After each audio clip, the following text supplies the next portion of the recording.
Hello everyone, আজ হচ্ছে 18 জুলাই আর কাল হচ্ছে 19 জুলাই। 19 জুলাই হচ্ছে আমার বার্থডে, আর এবার আমার বার্থডে পড়েছিল স্যাটারডেতে। তো তার জন্য আমি আর আমার মা মিলে প্ল্যান করেছিলাম যে এবার মদন মোহন বাড়িতে আর শনি মন্দিরে পুজো দিতে যাব।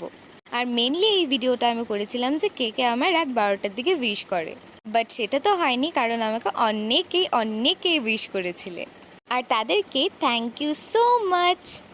সেদিন রাতে লেট করে শুলে আমাকে আর মাকে পরের দিন অনেক তাড়াতাড়ি উঠতে হয়েছিল, কারণ সকালবেলা উঠে যেতে হতো আমাদেরকে মদনমোহন বাড়িতে। উঠেই আমি আর আমার মা স্নান করে বেরিয়ে পড়েছিলাম মদনমোহন বাড়ির উদ্দেশ্যে। আর যেতে যেতে ভোলানাথ বাবারও দর্শন পেয়ে গিয়েছিলাম। মদনমোহন বাড়িতে পৌঁছে প্রসাদ কিনে পুজো দিতে চলে গিয়েছিলাম। মদনমোহন বাড়ির পুজো শেষ করে আমি আর মা চলে গিয়েছিলাম শনি মন্দিরে পুজো দিতে। শনি মন্দিরে পুজো শেষ করে আমার আর মার প্রচুর খিদে পেয়ে গিয়েছিল, তার জন্য চলে গিয়েছিলাম কোচবিহার হোটেলে খাওয়ার জন্য, কারণ আমি আর মা সকাল থেকেই উপোস ছিলাম।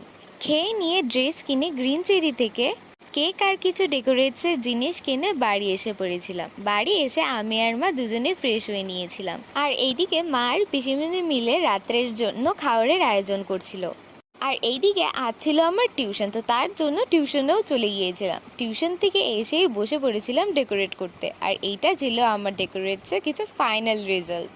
আর দিদি ভাইরা বম্মারা এত লেট করেই এসেছে যে আর কী বা বলি আমি।